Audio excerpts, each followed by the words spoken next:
Hey, everybody, this is So Many Sequels, your book club for movies. I'm Josh. And I'm David. This week on the show, we got a special Oscars recap episode for you, talking about all the big awards, our wins and fails, and so much more.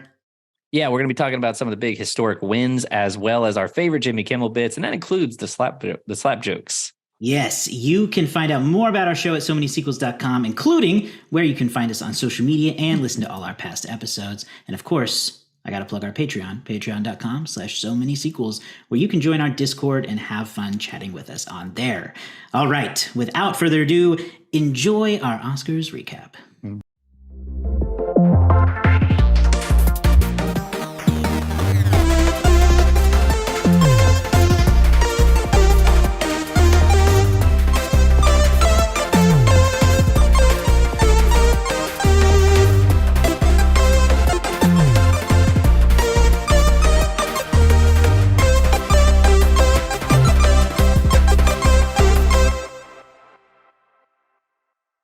We put on Toy Story the other day, and Jack was into it for the most part, but he really pepped up when he saw a baby.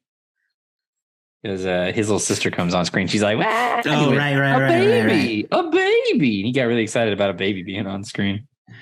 That's so funny. That was back when, Toy Story, the humans still look a little off today. Yeah. Yeah. They haven't quite got it down yet. No, that was one of the main reasons they did toys, because everything kind of like plastic anyway. They don't look as good as the toys do. Yeah, I remember that baby. It looks kind of freaky now to me. The great thing about being, I think we were 5 when it came out. The great thing about being a kid was it didn't matter to us that they looked off at all. We were just like, this is amazing. Well, and especially for us at the time, ain't no better existed. And Jack, he just don't know better yet. No, he doesn't. He doesn't know what CGI is capable of. But back then, that was peak. And I know, and today, kids stuff uses CGI and uses computer animation, and like it's better than what Toy Story looked then. So the technology is such that like even the like lowest, the cheapest stuff today still looks better than when we were starting. So it's true. Anyway, a little Toy Story rap for you there for the pre-show. Love that. All right. Yeah. Let's just get into it. Might as well. This is kind of a special episode, so we don't have to do the usual banter. People can see that it's just the two of us today. That's right. Which is fine. Some may say better. Some may say it's better this way. Yes. Yeah. We don't have those other two yahoos in here causing trouble. Andrew and Garrett. Exactly. Those fools eat corn the long way. That's right. They certainly do. They will be back. Of course, they haven't left us completely. But yes, for tonight's Oscar recap episode, it's just the two of us. But we're still going to have fun because it's the Oscars. Yeah. And we watch them. I was going to say we like them. I don't know about we. I do. Sometimes you're iffy on them. I endured it, You endured them. This year wasn't as bad as previous years, I'll say. I got to agree with that. I really do. It was still long, but it wasn't as bad. I was going to say before we talk about any of the specific awards or anything, just the show in general,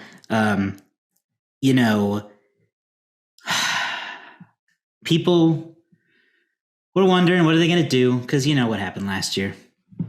We remember. Mm-hmm. How are we going to avoid that? How are they going to handle it? And I say Jimmy Kimmel as a host. Right. Made a few too many jokes about it. Okay. In my opinion. Right. A few too many. I don't think he shouldn't have never said it. Right. In fact, I enjoyed the bit where he picked out people in the crowd to protect him. Yeah. I thought that was a funny bit. And but that should have been the last reference. Honestly, though, he kept referencing it. I have to disagree personally. Okay. Because I agree it was too many, but they all landed for me. Like in terms of them being quality jokes, they all landed. None of them were like, ugh. I liked when he said, when they were introducing Best Documentary, and he said, now, if you're paying attention last year, this is where things went a little haywire.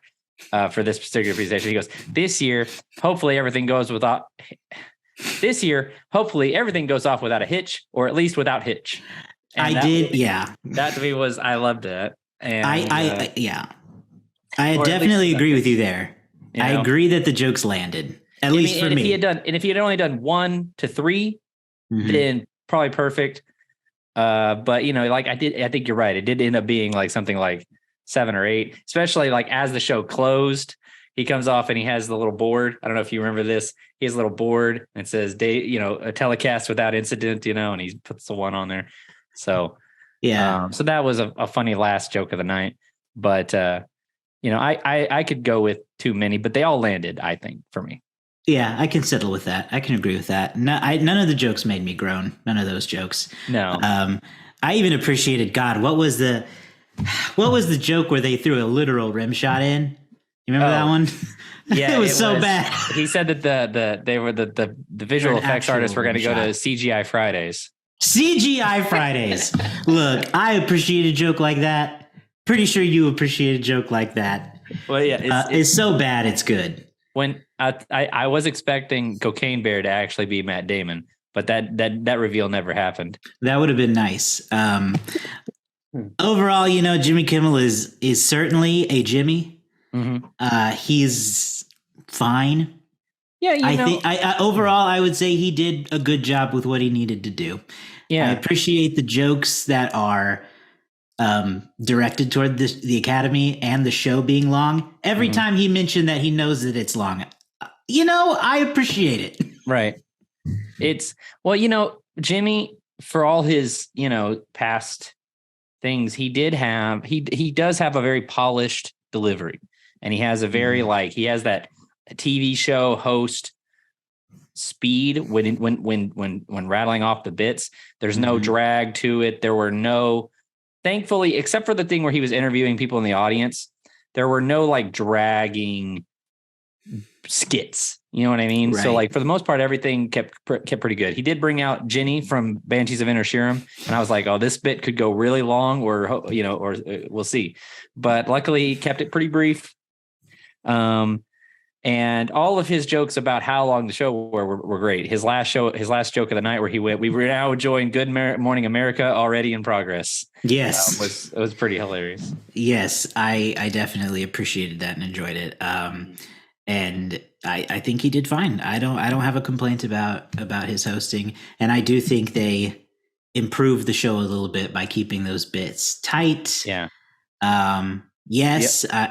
I will also agree that the interviewing the audience thing kind of dragged. I winced a little bit when he was talking to Malala. I don't think she was into it. I don't think she was either. But thankfully he moved on. But that's the only time I groaned. I was like, leave Malala. I know. And when he moved forward to do another one, I was like, oh no, this is going to be 3 or 4 of these. I know. The only good one was when he talked to, I think it was Jessica Chastain. Yes, she played along. He has to joke about Matt Damon. Yes. What else I want to talk about in terms of the presentation, I don't know if I've seen anybody else talk about this. I liked the doubling up of the presenters for awards. Yeah. What they would do is they would have 2 people come out, they would present an award, the award would do, and then those same 2 people would stay out and give the next award. And everything was teamed up, I think song was teamed up with film editing, and score was teamed up with sound and things like that. Best supporting actor and best supporting actress were teamed up. So you got those 2 back to back. So I liked that. I think that helped keep it a little bit fresh. Instead of 2 people come on, they talk, they leave, 2 new people come on, they talk, they leave. It just kind of kept the show moving as fast as I guess it can, because we were 45. I remember texting, we're 45 minutes into the show, and we've given out 3 awards. So this is going to be a long night. I know. I looked over to Andrew at Andrew and I went to see it at Circle Cinema, their annual watch party. Always recommend that to listeners. It's a lot of fun. But anyway, I looked over to Andrew and I was like, man, it's 10 o'clock and there's 8 awards left. You realize that? He was like, what? Because, also yesterday was daylight saving time. So we were both extra tired by 10 o'clock. I don't know about you, but I was feeling it. And, I think this is where I'll transition into our next part. I I'm really excited because here in a little bit we're going to read some wins and fails from our Discord, but I wanted to talk about our personal wins and fails first, and I'll say two of mine right off the top of the bat because they go together. A big win to me was the really amazing energy in the room for the first 30 to 45 minutes with that string of awards and speeches that just were, I found them very moving. You know, you got Ke Huy Quan and Jamie Lee Curtis back-to-back wins, both for the same movie, both first-time Oscar winners, first-time nominees. Really emotional speech from Ke, especially. Huge win. Yeah. And then a fail was a lot of energy left the room for like 2 hours. Yeah. I got bored again. I was really hoping it would stay upbeat and positive, and it just kind of went back into dullness. Yeah, there was, they led off with the best animated feature, and Guillermo del Toro's Pinocchio won, and it kind of it feels forgotten about, weirdly enough, because it was followed really quickly by those two very emotional wins, and big win for me with Ke. I just couldn't stop. I just kept saying to myself, "That's amazing." You know, it is. And there was like a little bit of tears in my eyes as he started giving his speech. It just feels like his story. There was a point not that long ago where this moment could not have felt further for him. You know what I mean? Right. And it's just so incredible to hear someone's story of them making it like that. So it was, that honestly, that may have, like you said, that moment may have come too early in the night, because then like the rest of the crowd was just like, wow, well, we can go home, I think. Right. Like everything else, there were some other more good moments throughout the night, but that was such a peak early. There were plenty of great moments, but it wasn't just the excitement of seeing Ke win, because that was a lot of it, but his speech was really well thought out and really well delivered. And I think that made it all the sweeter.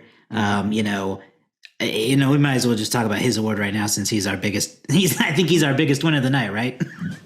For me, anyway. One of them, yeah. He's one of mine. We'll get to the other in a bit. I can't get over it. I have thought about this idea, and I posted it somewhere, but people always make fun of the Oscars because it's just a bunch of rich, famous people patting each other on the back, and it absolutely is. But sometimes it's not. And when it's not, it's really good. And that's where a lot of those moments usually happen in the categories people don't want to pay attention to, right? The people you don't know about, the editors and the sound technicians, they are the ones who are truly humbled by the awards.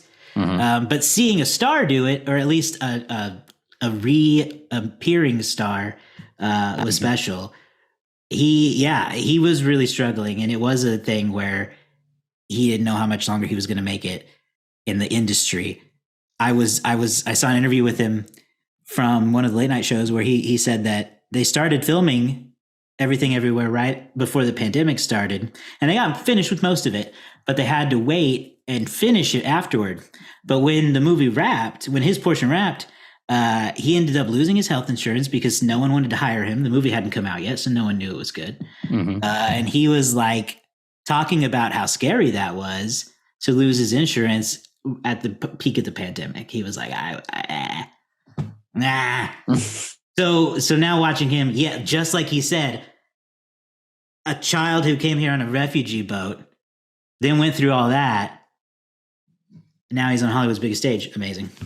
And that's why I love the Oscars. And I totally agree, because it's just, the show can be congratulatory, and it can be, and a part of that, an element of that, I won't say big part necessarily, but an element of that is the fact that, we've had this recent push for more diversity in the cast, in the nominees, and more diversity in the Academy voters, right?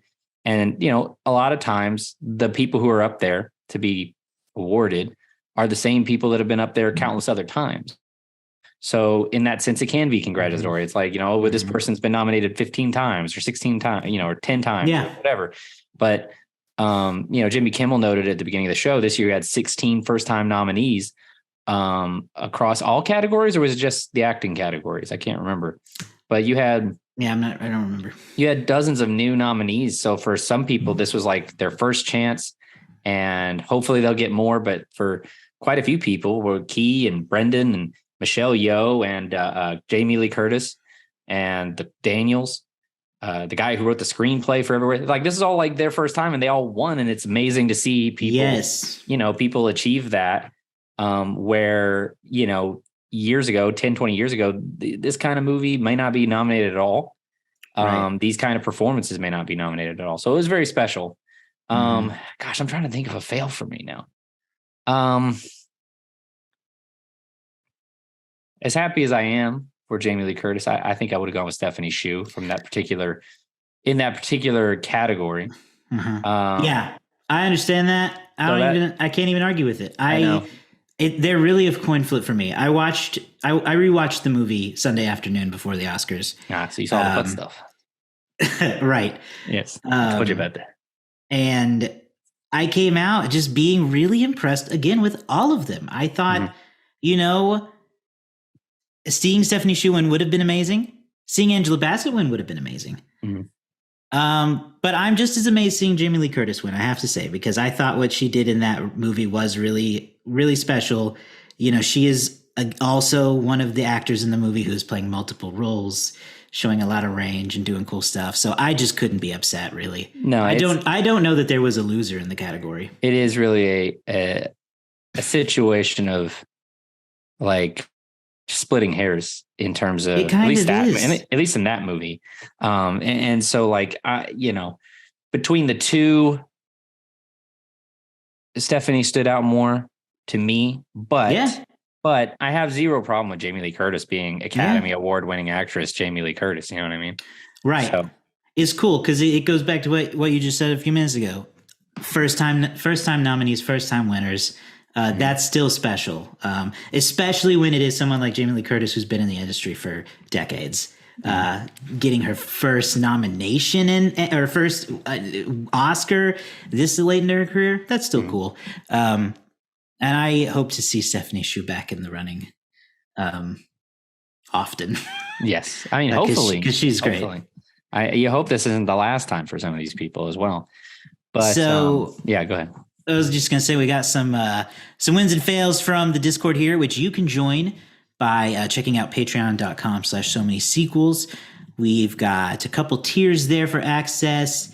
$1 will get you into our Discord to hang out and talk about the Oscars and movies and all the fun stuff we share. So some wins and fails of the Oscars from our Discord. We've got one of our good buddies, Arch, here left us a handful of them, actually. And we'll start with, he also found Ke's win to be a really special moment. But he pointed out Ariana DeBose tearing up as soon as she read his name.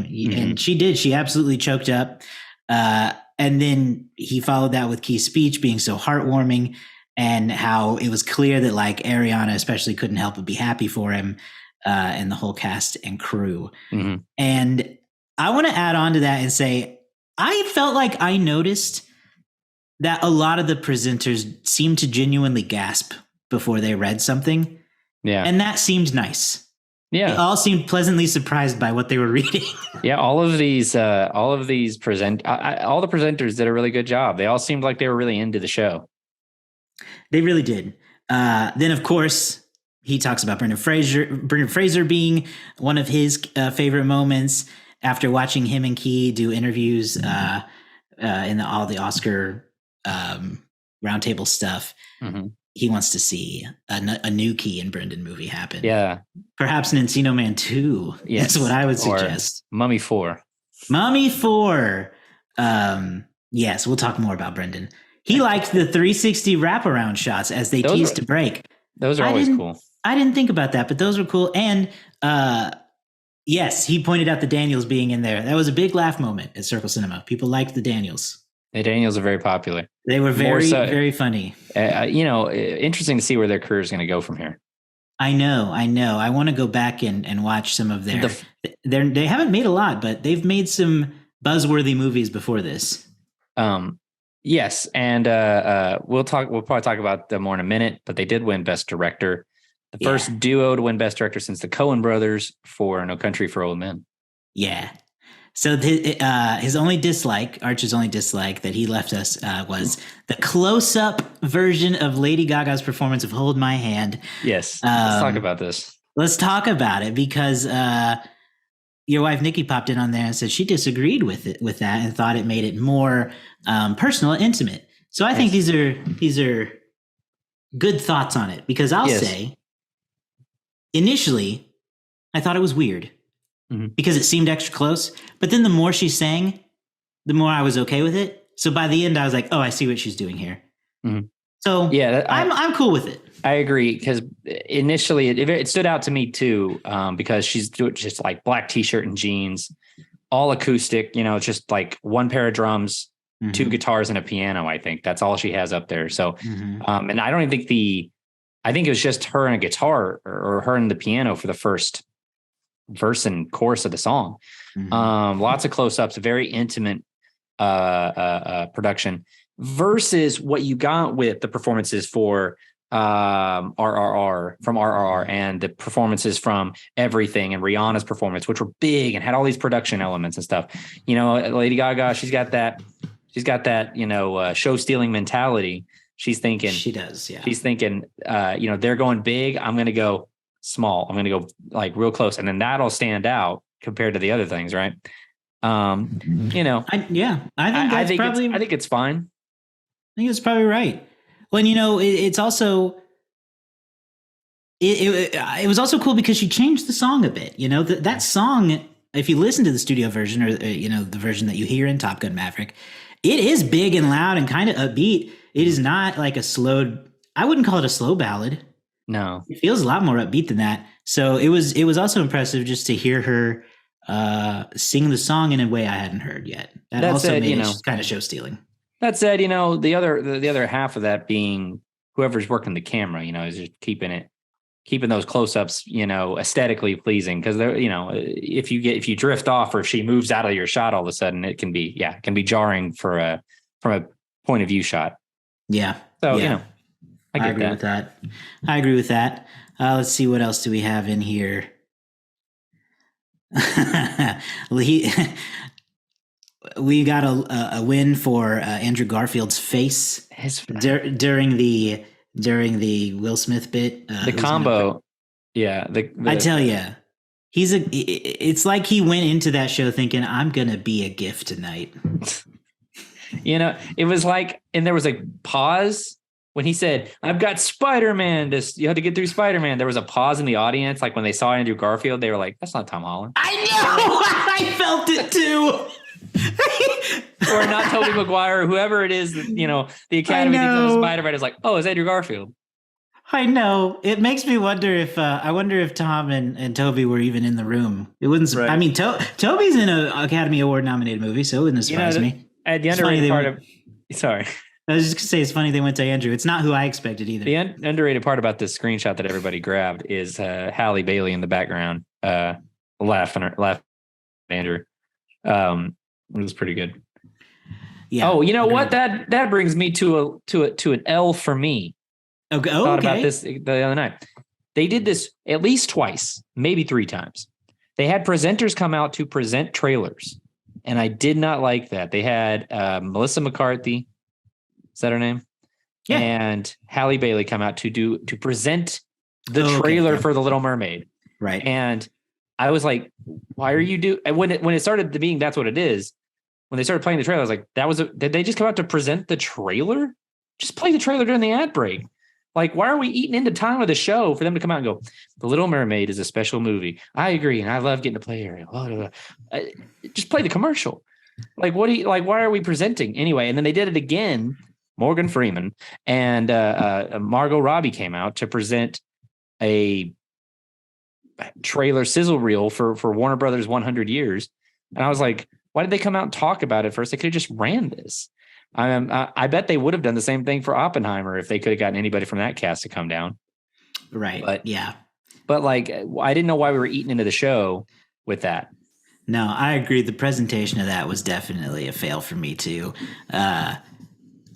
I don't have a problem with the content. I thought the Little Mermaid trailer was great. Oh yeah, yeah. And well, the sizzle reel didn't really do much for me, but the trailer, the Mermaid trailer was great. Yeah. No problem with the trailer. I just don't know why. No, it is weird though that they made it that way. Prepping it. Yeah, it kind of made it look awkward because it felt like they were, leading into something and then it goes to break. I was like, they already presented for Best Animated Feature. What are they talking about? Right. Yeah, it was a little odd. The Little Mermaid is a highly anticipated movie this year, but I still say that the Oscars should break way more trailers than they do. Yes, I it's agree. It's crazy to me that they don't. I love that we got a new Oppenheimer trailer. Yeah, during the show, and this should be. I get that the Super Bowl's big. You're gonna have 200 million eyes or whatever on the Super Bowl, but the Oscars should be like, what a way for the Academy Awards to try to get some eyes on their product a little bit by saying, hey, there's going to be trailers for new movies during it. Right.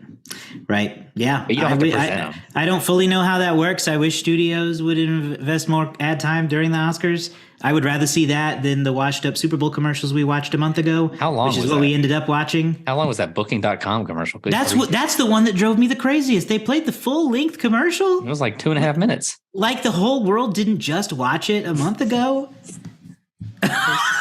What are you guys? Why are you? I hate it. I hate that people are lazy with their commercials now. We also got some notes about Rihanna's performance. That was big. That was good. That was too. I gotta say, not my favorite song of the bunch, but that's fine. No, but her performance was stellar. That performance had me convinced it might win. And because it got a huge response from the audience. Now I know that they finished voting on like the 7th of March, but the way the audience responded to it, and it being Rihanna, whatever. I was like, maybe that actually will win because this audience, the Academy in the room is loving it. So maybe that'll win. Mm-hmm. But I was glad to see, what's the actual name of the song? Natu Natu? Natu Natu. Yes. From R. I was delighted to see that won. Yeah, it is fun. That's the first time I'd heard it was that live performance. And it was really interesting. I haven't seen it yet. I need to. I've heard for a while from people who say it's really good. Mm-hmm. I just haven't gotten to it yet, but we'll get there. I don't know anything about it. I know that, it's Bollywood, right? Yeah. It's India, and it's fun. It's kind of like a romantic buddy movie action adventure kind of thing. So I don't know. We'll see one day. I know it's about two best friends. That's what I know mostly. Well, I like that idea. There you go. But none of them end up hurting themselves because the other one's too dull. There you go. All right. Any other wins and fails for us before we start talking about some of the big awards? No, not really. I thought everything was pretty doable this year. So we already talked about supporting actor and actress. Pretty good. Mm-hmm. So let's talk about that the best screenplay real quick. And I need to make a correction on our preview show. Oh, you do? So I said the Knives Out won best original screenplay, and it didn't. Did it not? It lost to Parasite. Yeah. Oh, yep. Okay. So okay, I looked that up. I wish I'd looked that up during the show instead of after. But yeah, it's. I was so sure for some reason. I don't know. So, adapted screenplay this year went to Women Talking, mm-hmm. which was, I think, the only movie in the category I did not get a chance to see. So I couldn't even comment on it. Yeah. I'll take their word for it because it's based on the novel by Miriam Toews. Mm-hmm. Pals, not sure. But, again, I will have to take their word for it. I feel bad because it's not the only one I haven't seen. I haven't seen most of them. Right. But I do want to come around to seeing it. Andrew saw it and he reported to me that it is in fact very good. So he was happy that it won. Mm-hmm. And I enjoy, Sarah Polley's speech was nice and short and snarky. Love that. I always love a good crack at the Academy because they deserve it. Because it's such a complicated relationship we have with the Academy of whatever it's called, the Academy. Yeah. So that was, I was good with that. Original screenplay threw me off a bit. It surprised me a little bit too. The award ended up going to Everything Everywhere All at Once. But I was pretty sure and had picked Banshees of Inisherin to take this home. I had to. And at this point in the night is when I was pretty certain that everything would clean up at that point. Once it took screenplay. But yeah, what did you think about it? Yeah. Also, I was, I don't know. Sometimes you just convince yourself of something, and then when it doesn't go your way, you just go, oh, just so wrong, right? Because I had convinced myself that everything was going to take home a lot of awards, and that the others in the Best Picture category would clean up some of these other things. Sure. And I thought Banshees Makes had sense. a real chance at cleaning up Best Original Screenplay, because it wasn't going to, I knew it was going to win any of the acting awards. No one was Best Picture, Best Director, but Best Screenplay, that seems pretty open. I saw someone on TikTok say, because every now and then Entertainment Weekly or Variety, they will publish like anonymous ballots. Oh, yeah. Will explain their thing. And someone has said that they've been doing that for a few years now. And they said, there's a pretty easy standard you can do that if you apply it to all of your Oscar picks, you can kind of game the system with the Academy. Replace the word best with the word most, and you will win a lot. So not Best Original Screenplay, but Most Original Screenplay, because that's how someone will think about it. Like, oh, that was really original. I never would have thought of that. That's not what original in a Best Original Screenplay means, but they just think like, oh, there's so many original ideas. And the same thing goes for like when it happened later, I went, film editing is going to go to everywhere, because it's not best film editing, it's most film editing. And sure enough, I think it cleaned up that award too. But wow, yeah, that is an insightful TikTok, right? And I was like, I'm gonna have to start looking. I'm gonna start watching for that. Top Gun definitely had most sound, right? And Avatar, but Avatar had most pictures. So what happened there? Yeah, what happened there? It definitely had most VFX. So yeah, I'm fine with that though. I mean, generally speaking, having given myself a day, I'm totally fine with everything winning Best Original Screenplay, even though it went against my guesses. Yeah. Although I didn't do a pick'em this year. One, because I'm awful at it, and two, because but I found that it made the whole process much more enjoyable for me.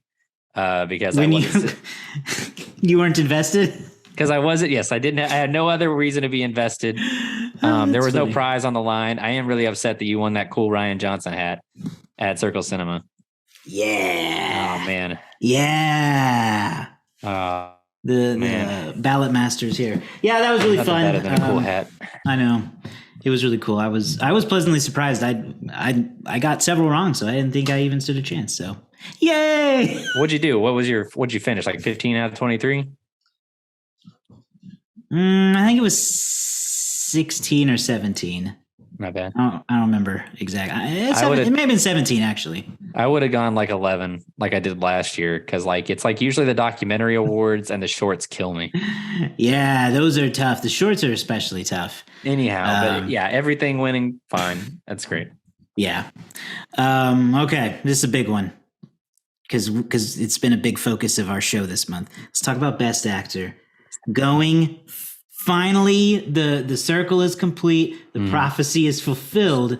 Brendan Fraser is an Academy Award winner. The Renaissance has reached its peak. You know, we have reached his Sistine Chapel, his moment of glory. Yes. And Brendan Fraserary completes itself with, even though we're into March now, with a Best Picture win for Brendan or not Best Picture, a Best Best Actor in a Leading Role for Brendan Fraser, and for The Whale, which I still have not seen. You saw, right? Yes, and I'll speak to like so this performance. You think right deserving? Look, thankfully, I haven't seen a lot of people really root against him during this Oscars campaign. A lot of times that can happen when you're a like crowd favorite for a long time. People kind of sour on you. Didn't seem to happen with him, which is good because I was worried about it because of the fact that he did deserve it fully and completely for that movie. It The Whale was it's a controversial movie. I've heard people talk about it and say that they hated it. And I can understand why, having seen it. But it didn't land that way for me. And I think it was because of Brendan's performance and how emotional and genuine it felt. We've talked in some of our past episodes, especially Blast from the Past, about how Brendan is really good at connecting with the audience and really making you sympathize with him, whether he's a lovable goof, the himbo Brendan, or whether he is someone like his character in The Whale, who is a morbidly overweight, depressed man who is spiraling. Mm-hmm. You feel sympathy for him, even when you're watching him, essentially kill himself with his behavior. So yeah, having watched, I think I saw all those movies that were nominated in the Best Actor category. I definitely agree that Austin Butler was super good and was a solid second place. I know he was another favorite for a lot of people, but man, nothing moved me like Brendan in The Whale did. Right. I don't even want to watch it again. It hurt me so bad. Right. And I, having not seen it, I appreciate the clips I've seen. I appreciate that Brendan has a tremendous amount of talent that's really only barely really been tapped, I think, in terms of the kind of performances he can give. I did say during our preview show that literally anyone could get this award, and I think they earned it, whether that was Colin Farrell or Austin Butler or Bill Nighy or Paul, was it Paul Mescal? Is that his name? Mescal, yeah. Yeah. I think they all earned it with their performances in those respective films. But I am really, sentimental favorite Brendan Fraser. So I'm totally over the moon. And he also had a great speech. He did. He had a great speech. I loved him when he walked up and said, this must be what it's like to be in the multiverse or something. Just what a great way to say, is this real? Or a relevant way. Or also to be like, this must be what it's like to be in Everything Everywhere All at Once. Cause like they got all the other awards. I know. And worth pointing out while we're at this moment that The Whale also won for best hair and makeup for the incredible work there. Right. Yeah. And at that moment, Andrew and I were like, oh, Brendan's got it, because we didn't think The Whale would win anything except actor. So that felt pretty good too. He did had a great speech. He's had a great Oscars campaign. I've seen a couple of the clips of his post-show stunned interviews, and they're great. I hope he's going to be back in the public eye for a while, because I think we need him, and I think he needs us. We need more Brendan Fraser in our lives. And hopefully, hopefully the studios, they look at this and they say, Brendan Fraser is back and we should capitalize on him, whether it is in a prestigious artistic film or whether it is in a, more family friendly adventure film or something like that. I think that like, hopefully everybody is seeing this moment with all of these actors and saying, hey, these people that for the most part, Hollywood kind of has, in a lot of ways, is taken for granted. Those people are here. Yeah, no, you're totally right. It's funny. It's been cracking me up because I've seen pictures of the actor winners taking photos together. And then there's all the stuff with Ke and Brendan's history, them being friends and then working together previously. And I keep thinking, man, was Brendan Fraser in Everything Everywhere All at Once? And I just keep forgetting it because they're all in the same pictures together. Yeah. It was Michelle Yeoh, Jamie Lee Curtis, Ke, and Brendan Fraser. And I I was like, sneaking in there like, hey, buddy. But I did. I saw it, and my first thought was, why is he there? And then I thought, oh, wait. They all won. They all won. He's just not in their movie. He wasn't in that movie. Yeah, he was the only, and that was the only category that Everything didn't have anybody in. There was no actor in a leading role in Everything Everywhere All at Once. Yeah. So that was like, they cut themselves out of that particular award category. They really did. To no fault of their own, exactly. It's just how the rules work. I think a lot of people will agree that Brendan's win was a highlight of the night. But another big highlight of the night was Michelle Yeoh taking home Best Actress. Her first Best Actress award, first Oscar there, and the first Asian American woman to win an acting award at the Oscars. Amazing.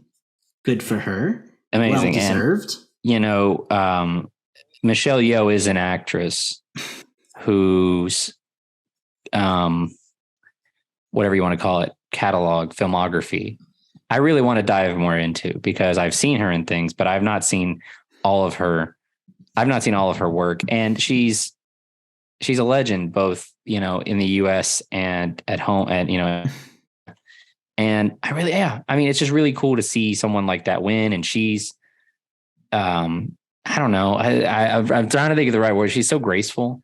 She's so like, she just has that command, and her speech was good too. And her little shot at Don Lemon was great.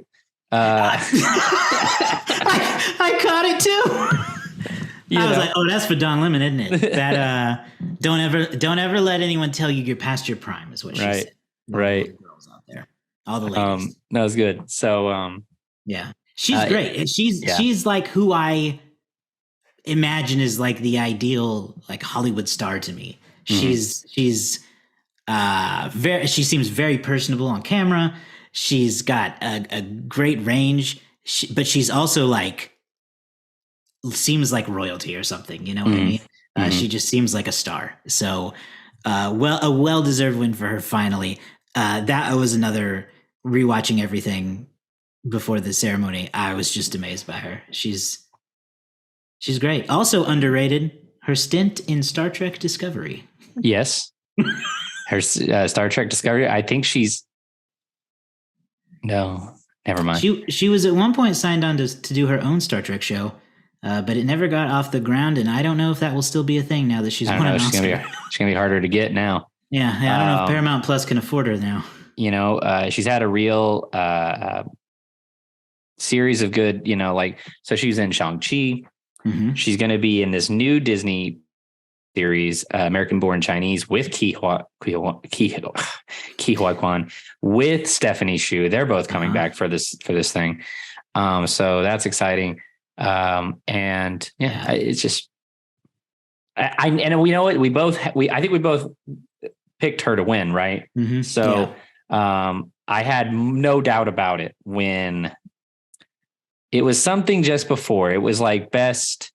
I think it must have been best screenplay. When that won, I went, "Oh, this isn't a bag." She's like, "There's no way Michelle Yeoh's losing," because I mentioned it in the thing. I don't know if you agree with this. They were referencing Lydia Tarr a lot, a lot during the show. Jimmy Kimmel mentioned Lydia Tarr. Some of the presenters mentioned Lydia Tarr, and I was like, "Oh, Lydia Tarr really like as a character hit home with whoever's writing for the Academy Awards. They think she's clearly big."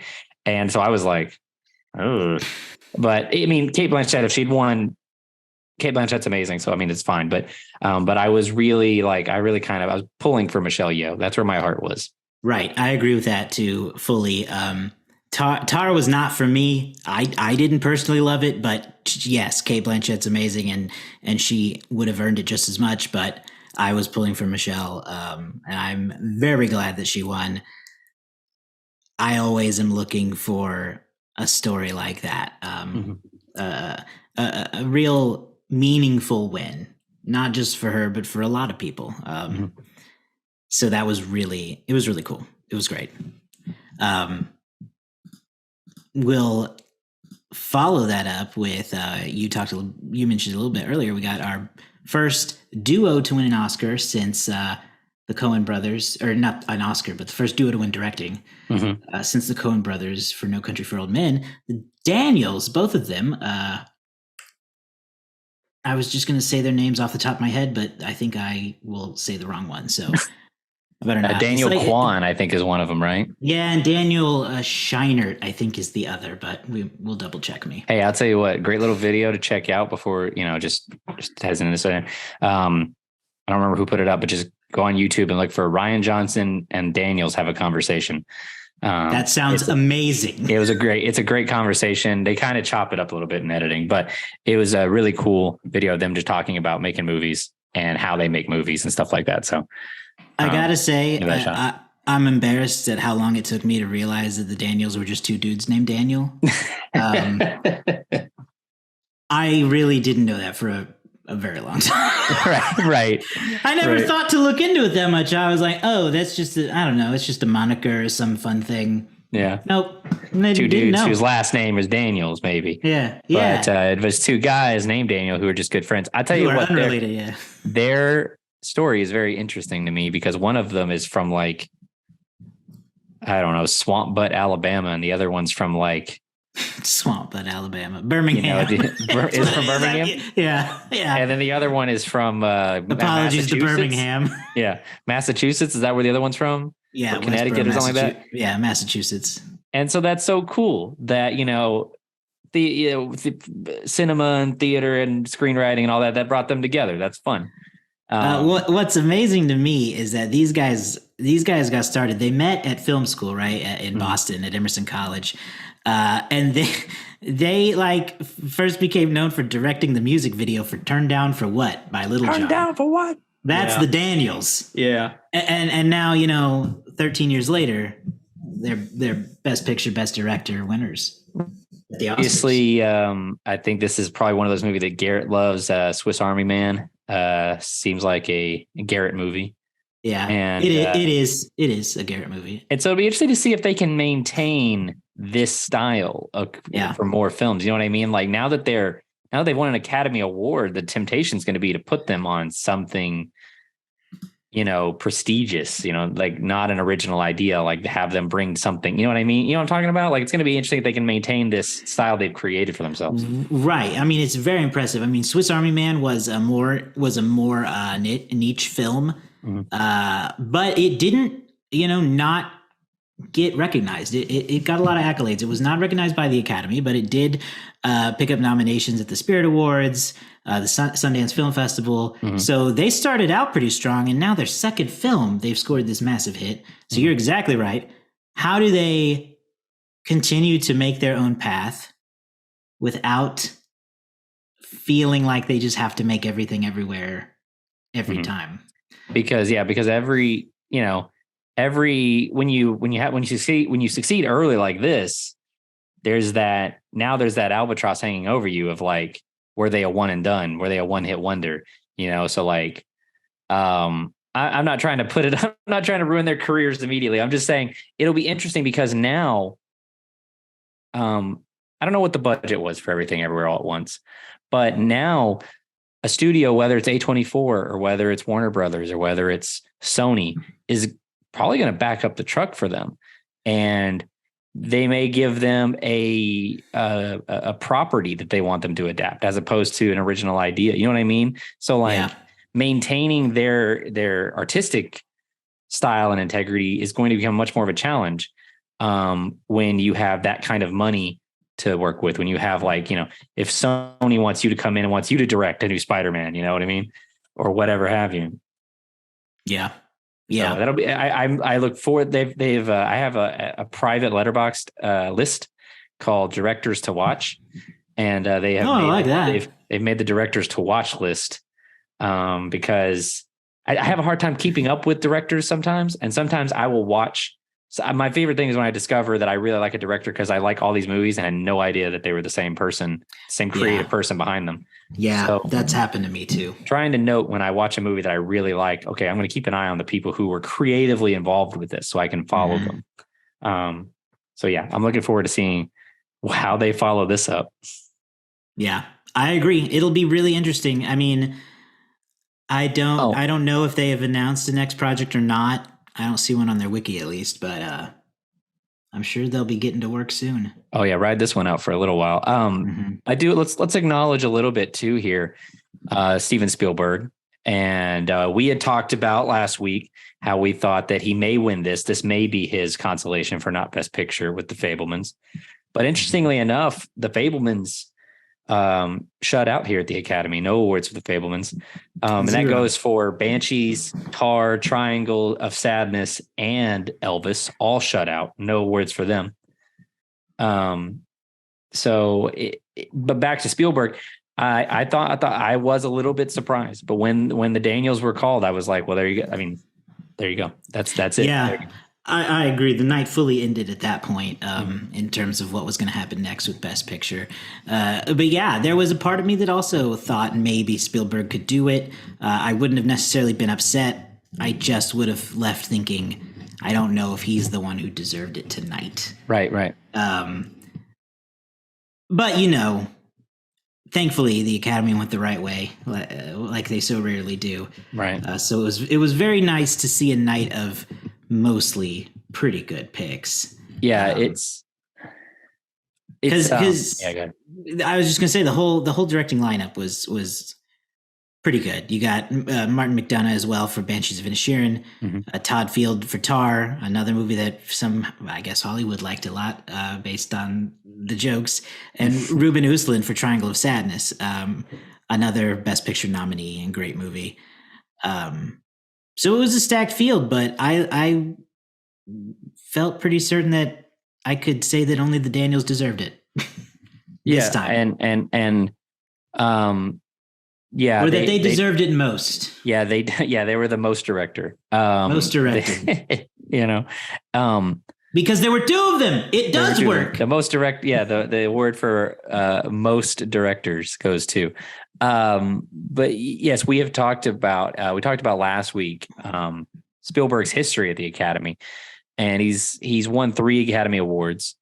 His last win for Best Director was Saving Private Ryan. Before that, Schindler's List. And then, like I just said with the Daniels, worrying about where their career goes from here. I don't know if you had to worry too much, because you look at like someone like Spielberg, who's had some incredible films since Saving Private Ryan, Munich, Letters from Iwo Jima, War Horse, Lincoln. None of those won Best Picture. So hopefully Hollywood or whoever the film community doesn't put some weird pressure on them to have more awards and awards every year, because I know Spielberg has this odd thing about him where, you're exactly right. He's not been awarded Best Picture since Saving Private Ryan, but he's done some of his best work since then. But people seem to kind of put him in this box of him being in his twilight years. And sure, he's definitely older now, but he's still making good movies, guys. I know. So, did you see that tweet?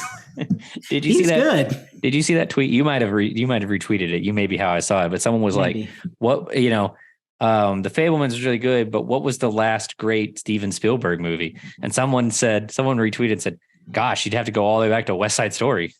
Right. I did not see that, but that is true. It's like, oh my gosh, you guys, he's been nominated for Best Picture back to back now. Yeah. And both deservingly so. West Side Story was a fantastic remake. It's true. He definitely deserves to be in the conversation still as a competitive director. Okay. Big win of the night. Final award for us to talk about Best Picture. Everything Everywhere All at Once. This movie is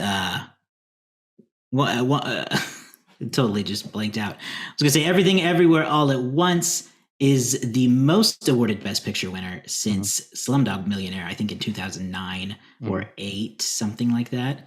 2008. So very cool there. I just learned from Letterboxd that it is one of only 3 movies that have been ranked as the top movie ever on Letterboxd and won Best Picture. So that's cool. Along with Parasite and The Godfather. And one of those movies is, in my opinion, overrated. But which one? Oh, controversy. I would feel better if you said both of them. I think. What, both Parasite and Godfather? I'm afraid your answer is Parasite, but it is. Yeah. But the audience doesn't know that. Anyhow, best everything won 7 awards in addition to Best Picture. And 7 awards including Best Picture. And it really was the only one I thought was going to win. It is my favorite of the list of Best Picture nominees. Yeah. And I think The Academy got it right this year. I do think this briefly, I want to mention that I was, I don't know if I'll say surprised, but it was very interesting that on for the night, it was basically Everything Everywhere All at Once and All Quiet on the Western Front. Like those were the two movies that racked up multiple wins. Everything won 7, All Quiet won 4. So that's 11 awards of the 23. Just under half went to these two movies. And that's one I've not seen, but it was interesting that one was picking up a lot of awards too. Not any of the main awards, mostly the tech awards, cinematography. I don't remember the other ones, but anyhow, yeah, best original score. Everything. I was late to seeing it, but I did get around to seeing it because I really thought it was going to win Best Picture, and I was right. And it was a movie that, at the midway point, I was like, I don't know if this is working for me. But man, it won me over, and it brought me back around. And those last minutes are so precious, so golden. Mm-hmm. And I do think that, I think I said in my Letterboxd review that it stretches a little too long for me. Like some of the closing, the climactic moments stretch out a little too long for me. But otherwise, it's like as perfect as you can get in terms of a movie that tries to be and nails most of it, if not all of it. Yeah. I agree that it is about as perfect as you could get, especially among this group. It's been my pick for a while. I was early to the movie and was hopeful at the time that it would be in talk for Oscars, and I'm glad now to see that it won everything it could. Not everything, but it won a lot, because I found it to be a really just interesting movie, because I think I had a similar thought to you about halfway through, where I was like, what is this? Mm-hmm.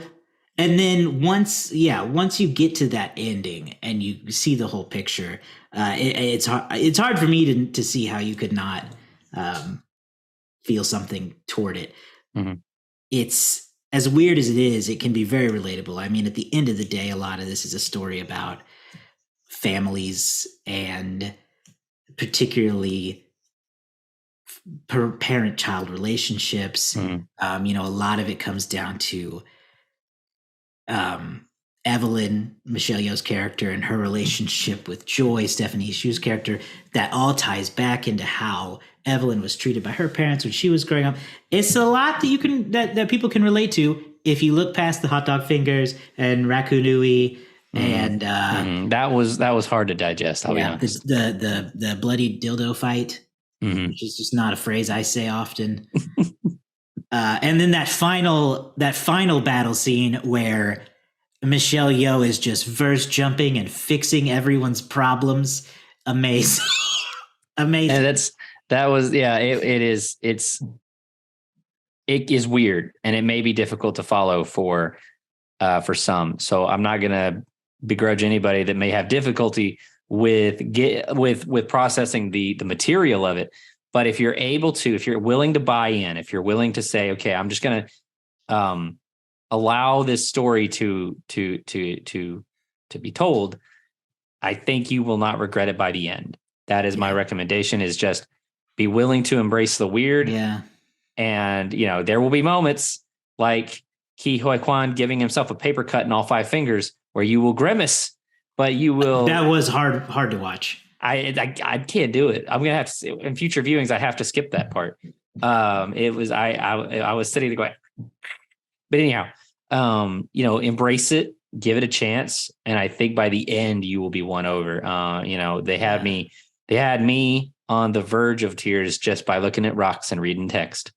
And I was gonna add to that and say, if you can look past the weird moments, some of the weird moments have some of the most powerful dialogue in the movie. The rock part especially. It's not spoken dialogue, but it's the way it is presented.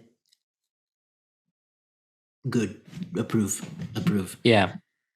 Yeah. It's good stuff. And I also want to say, since I was early to see the movie the first time, I had no earthly idea that was Ke Huy Quan.